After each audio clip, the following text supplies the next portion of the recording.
once again.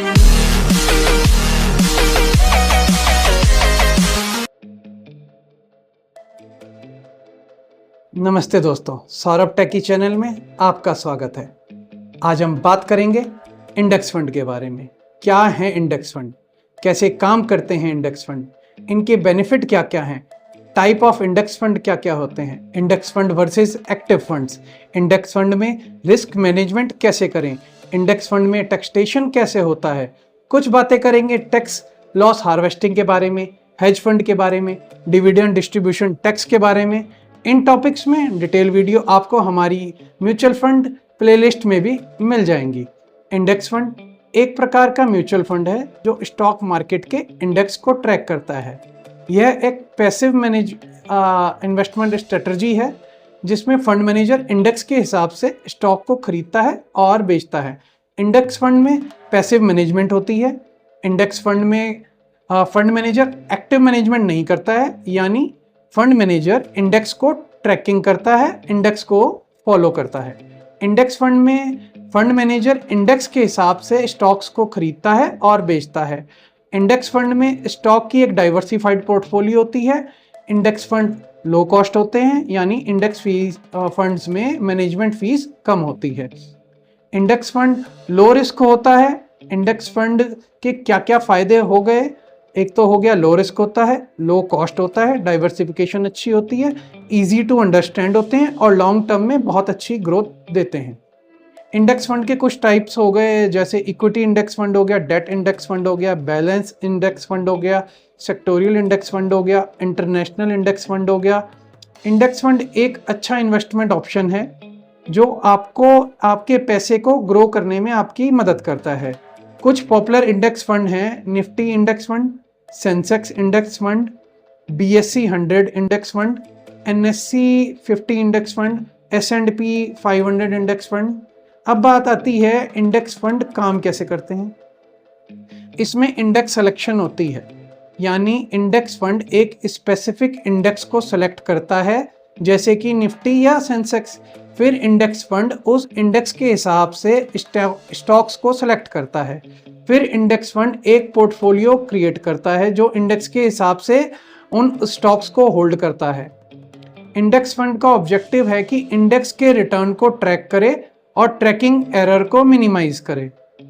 Index fund periodically रीबैलेंसेस भी होते हैं ताकि पोर्टफोलियो इंडेक्स के हिसाब से स्टॉक को होल्ड करे। इंडेक्स फंड डिविडेंड भी डिस्ट्रीब्यूट करता है जो स्टॉक से जनरेट होता है। इंडेक्स फंड में एक्सपेंस रेशियो भी चार्ज किया जाता है मैनेजमेंट फीस के लिए, लेकिन ये एक्टिव फंड से बहुत कम होता है। अब बात करते हैं टाइप ऑफ इंडेक्स फंड के बारे में। जैसे इक्विटी इंडेक्स फंड हो गए, इसमें आते हैं निफ्टी इंडेक्स फंड हो गया, सेंसेक्स इंडेक्स फंड हो गया, BSE 100 इंडेक्स फंड हो गया, NSE 50 इंडेक्स फंड हो गया। फिर आते हैं डेट इंडेक्स फंड्स, जैसे गवर्नमेंट सिक्योरिटीज इंडेक्स फंड हो गया, कॉर्पोरेट बॉन्ड इंडेक्स फंड हो गया, लिक्विड इंडेक्स हो गए। फिर आते हैं बैलेंस्ड इंडेक्स फंड, जैसे equity debt balance index fund, hybrid index fund हो गए। फिर आते हैं सेक्टोरल इंडेक्स फंड, इसमें आते हैं टेक्नोलॉजी इंडेक्स फंड हो गए, हेल्थ केयर इंडेक्स फंड हो गए, फाइनेंशियल सर्विसेज इंडेक्स फंड हो गए। फिर आते हैं ये अपने इंटरनेशनल इंडेक्स फंड, जैसे US इंडेक्स फंड हो गए, यूरोपियन इंडेक्स फंड हो गए और एशियन इंडेक्स फंड हो गए। फिर आते हैं कमोडिटी इंडेक्स फंड, इसमें आते हैं गोल्ड इंडेक्स फंड हो गए, सिल्वर इंडेक्स फंड हो गए और क्रूड ऑयल इंडेक्स फंड हो गए। फिर आते हैं रियल इस्टेट इंडेक्स फंड, जैसे real estate investment trust REIT index fund हो गए। फिर आते हैं ETF यानी एक्सचेंज ट्रेडेड फंड, जैसे निफ्टी ETF, सेंसेक्स ETF और गोल्ड ETF। फिर आते हैं index fund of index funds, जैसे index fund of Nifty 50, index fund of Sensex. फिर आते हैं स्मार्ट बेटा इंडेक्स फंड्स, जैसे हो गए आपके क्वालिटी इंडेक्स फंड हो गए, वैल्यू इंडेक्स फंड हो गए और मोमेंटम इंडेक्स फंड हो गए। ये सारे टाइप्स आपके इन्वेस्टमेंट गोल्स और रिस्क टॉलरेंस के हिसाब से वेरी करते रहते हैं कि आप कितना रिस्क लेना चाहते हैं या नहीं। अब बात आती है इंडेक्स फंड और एक्टिव फंड्स में क्या डिफरेंस है। इंडेक्स फंड यानी पैसिव मैनेजमेंट, पैसिव मैनेजमेंट यानी इंडेक्स फंड एक स्पेसिफिक इंडेक्स को ट्रैक करते हैं, लो कॉस्ट होते हैं, यानी इंडेक्स फंड में मैनेजमेंट फीस बहुत कम होती है। डाइवर्सिफिकेशन, इंडेक्स फंड में डाइवर्सिफाइड पोर्टफोलियो होता है, लो रिस्क होते हैं, इंडेक्स फंड में रिस्क कम होता है। लॉन्ग टर्म ग्रोथ की बात करें तो इंडेक्स फंड में लॉन्ग टर्म ग्रोथ की अच्छी पॉसिबिलिटी होती है। अब बात करते हैं एक्टिव फंड्स के बारे में। इसमें एक्टिव मैनेजमेंट होती है, यानी एक्टिव फंड्स में फंड मैनेजर एक्टिवली स्टॉक्स को सिलेक्ट करते हैं, मतलब एक्टिव फंड्स को फंड मैनेजर के द्वारा मैनेज किया जाता है। फंड मैनेजर रिसर्च और एनालिसिस करके एक्टिव फंड के एक पोर्टफोलियो को मैनेज करता है, ना कि किसी इंडेक्स को फॉलो करता है। फंड मैनेजर के एक्सपीरियंस और एक्सपर्टाइज का बेनिफिट भी हमें मिलता है, लेकिन कई बार फंड मैनेजर की स्ट्रेटजीज अंडर परफॉर्म भी कर सकती हैं, और ऐसा हुआ भी है। एक्टिव फंड्स में मैनेजमेंट फीस भी ज़्यादा होती है। एक्टिव फंड्स में कंसंट्रेटेड पोर्टफोलियो होता है, डाइवर्सिफाइड पोर्टफोलियो बहुत ही कम होता है, नहीं तो कंसंट्रेटेड पोर्टफोलियो भी होता है। ज़्यादा डाइवर्सिफिकेशन इसमें नहीं होती, इसीलिए ये हाईली रिस्की भी होते हैं। एक्टिव फंड में शॉर्ट टर्म में प्रॉफिट की पॉसिबिलिटी बहुत ज़्यादा होती है। एक्टिव फंड में इन्वेस्ट करने से पहले ध्यान रखें, फंड मैनेजर का एक्सपीरियंस और एक्सपर्टाइज उनका ज़रूर देखें। फंड की परफॉर्मेंस और ट्रैक रिकॉर्ड भी ज़रूर देखें। फीस और चार्जेस भी ज़रूर देखें, और अपना रिस्क टॉलरेंस और इन्वेस्टमेंट गोल्स को भी ध्यान रखें। तो दोनों में क्या डिफरेंस हुए? सबसे पहले तो भाई इंडेक्स फंड जो हो गए वो पैसिव होते हैं, और जबकि एक्टिव फंड हो गए वो एक्टिव हो गए। फिर कॉस्ट की बात आ गई तो इंडेक्स फंड में मैनेजमेंट फीस बहुत कम होती है, जबकि एक्टिव फंड में ज़्यादा होती है। रिस्क की बात, इंडेक्स फंड में रिस्क कम होता है इनके मुकाबले, जबकि एक्टिव फंड में रिस्क ज़्यादा होता है। फिर रिटर्न की बात करें तो इंडेक्स फंड में रिटर्न स्टेबल होते हैं, जबकि एक्टिव फंड में रिटर्न वेरिएबल होते हैं। फिर इन्वेस्टमेंट हॉरिजन की बात करें, इंडेक्स फंड में लॉन्ग टर्म में इन्वेस्टमेंट की पॉसिबिलिटी, रिटर्न्स की पॉसिबिलिटी बहुत ज़्यादा होती है, जबकि एक्टिव फंड में शॉर्ट टर्म की पॉसिबिलिटी बहुत अच्छी होती है। शॉर्ट टर्म में हम अच्छा रिटर्न कमा सकते हैं एक्टिव फंड में। अब बात आती है कि क्यों चूज़ करें इंडेक्स फंड। भाई एक तो लो कॉस्ट होते हैं, डाइवर्सिफिकेशन अच्छी होती है, लो रिस्क होते हैं, लॉन्ग टर्म ग्रोथ भी अच्छी होती है। अब बात आती है भाई हम क्यों चूज़ करें एक्टिव फंड। भाई हाई रिटर्न्स की पॉसिबिलिटी होती है एक्टिव फंड्स में, एक्टिव मैनेजमेंट का हमें बेनिफिट मिलता है, शॉर्ट टर्म गेन की पॉसिबिलिटी भी एक्टिव फंड में होती है, एक्सपर्टाइज की अवेलेबिलिटी भी रहती है। अब बात आती है इंडेक्स फंड में रिस्क मैनेजमेंट कैसे करें। सबसे पहली बात, इंडेक्स फंड में स्टॉक्स की एक डाइवर्सिफाइड पोर्टफोलियो होती है जो रिस्क को कम करती है। इंडेक्स फंड में आपने एसेट एलोकेशन को बैलेंस करें, हम इंडेक्स फंड को हम अपने एसेट एलोकेशन को बैलेंस करें, जैसे कि इक्विटी, डेट और कमोडिटीज़, जिससे आपका रिस्क कम होगा। इंडेक्स फंड में लॉन्ग टर्म इन्वेस्टमेंट की पॉसिबिलिटी होती है जो शॉर्ट टर्म मार्केट फ्लक्चुएशन को इग्नोर करती है। इंडेक्स फंड में रेगुलर इन्वेस्टमेंट करें जो रिस्क को डिस्ट्रीब्यूट करता है। इंडेक्स फंड में पीरियडिकली रीबैलेंसिंग करें जो पोर्टफोलियो को बैलेंस करता है। इंडेक्स फंड में अपने रिस्क को असेस करें जो आपके इन्वेस्टमेंट गोल्स और रिस्क टॉलरेंस को एवोल्यूएट करता है। इंडेक्स फंड में हेज फंड का भी आप यूज़ कर सकते हैं जो रिस्क को मिनिमाइज करता है, लेकिन हेज फंड में बहुत मोटी इन्वेस्टमेंट करनी होती है, 1-1 करोड़ से ऊपर भी हो सकती है। हेज फंड क्या होते हैं? हेज फंड एक प्रकार का इन्वेस्टमेंट है जो हाई नेट वर्थ इंडिविजुअल्स या इंस्टीट्यूशनल इन्वेस्टर्स के लिए डिज़ाइंड है। हेज फंड का एम है कि इन्वेस्टर्स को हाई रिटर्न देने में मदद करना, जबकि उनके रिस्क को मिनिमाइज करना। हेज फंड में आपको एक अलग वीडियो हमारे म्यूचुअल फंड प्लेलिस्ट में मिल जाएगी। याद रखें, इंडेक्स फंड में सही इंडेक्स का सिलेक्शन करें जो आपके इन्वेस्टमेंट गोल्स और रिस्क टॉलरेंस को मैच करता है।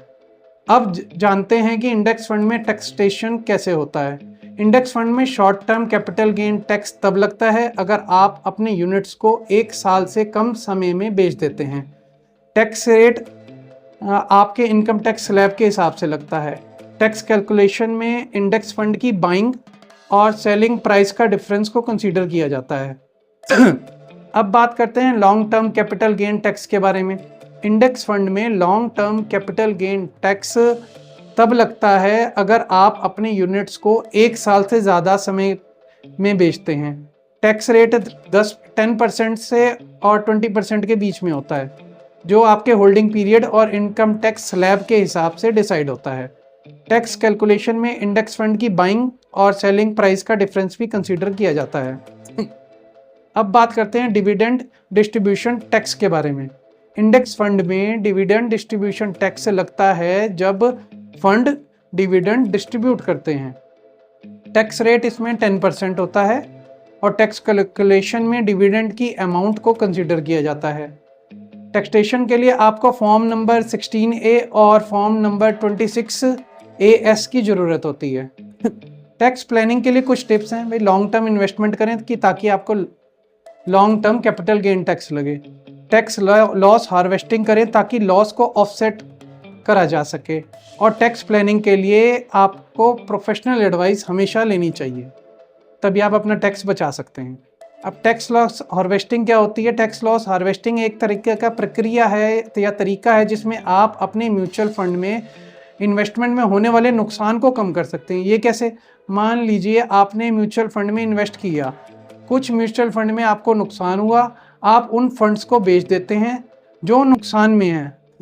उस नुकसान को आप अपने प्रॉफिट वाले फंड के नुकसान को कम करने के लिए यूज़ करते हैं। इससे आपका टैक्स भी कम हो सकता है, लेकिन यह एक कॉम्प्लेक्स प्रोसेस है। इसके लिए आपको फाइनेंशियल एडवाइज़र से एडवाइस जरूर लेनी चाहिए। एग्जांपल बताता हूँ। मान लो राहुल ने 2 म्यूचुअल फंड खरीदे। एक फंड एक्स था, 50,000 रुपये में खरीदा, जो उसकी आज वैल्यू 40,000 रह गई। दूसरा फंड वाई था जो 70,000 में खरीदा और उसकी आज की वैल्यू 90,000 है। तो राहुल का 10,000 रुपये का नुकसान हुआ फंड एक्स में और 20,000 रुपये का फायदा हुआ फंड वाई में। तो अगर हम ऐसे ही टैक्स देंगे, मतलब फंड एक्स को राहुल ने बेच दिया है, यानी 10,000 के नुकसान में फंड एक्स को राहुल ने बेच दिया। फंड वाई का प्रॉफिट है 20,000 रुपये। राहुल ने नुकसान को प्रॉफिट में एडजस्ट कर दिया, इसलिए उसका टैक्स कम हो गया। अब राहुल की टैक्स लायबिलिटी में अगर हम बात करें तो बिना टैक्स लॉस हार्वेस्टिंग के देखें तो 20% टैक्स उसे 20,000 रुपये होगा, यानी 4,000 रुपये उसे देना पड़ेगा। लेकिन वो टैक्स लॉस हार्वेस्टिंग के साथ अगर देता है तो वो अपना 10,000 का जो लॉस था वो यहाँ एडजस्ट कर लेगा अपने 20,000 के प्रॉफिट में। तो उसे 10,000 पे ही 20% टैक्स देना होगा, यानी सिर्फ 2,000 रुपये, यानी उसका 2,000 रुपये टैक्स बच गया। और कुछ इंपॉर्टेंट बातें हैं। टैक्स लॉस हार्वेस्टिंग सिर्फ शॉर्ट टर्म कैपिटल गेन पे ही एप्लीकेबल होती है। लॉन्ग टर्म कैपिटल गेन पर टैक्स लॉस हार्वेस्टिंग काम नहीं करती है। टैक्स लॉस हार्वेस्टिंग के लिए आपको 1 साल के अंदर शेयर या म्यूचुअल फंड को बेचना होता है। ये एक सिंपल एग्जाम्पल मैंने आपको बताया था, नहीं तो ये बहुत कॉम्प्लेक्स चीज़ें भी हो सकती हैं इसमें। टैक्स लॉस हार्वेस्टिंग एक कॉम्प्लेक्स प्रोसेस है, इसलिए आपको फाइनेंशियल एडवाइज़र की सलाह तो ज़रूर लेनी चाहिए। तो आपकी आज की वीडियो कैसी लगी? आज की वीडियो में बस इतना ही। अगर आपको हमारी वीडियो पसंद आई हो तो हमारे चैनल को सब्सक्राइब जरूर कीजिए। कोई कन्फ्यूजन हो तो कमेंट करें, कोशिश करेंगे आपके कन्फ्यूजन को दूर करने की। आपका दिन अच्छा जाए, आपका दिन मंगलमय हो। Thank you very much. हमारे चैनल को सब्सक्राइब जरूर कीजिएगा। Thank you very much.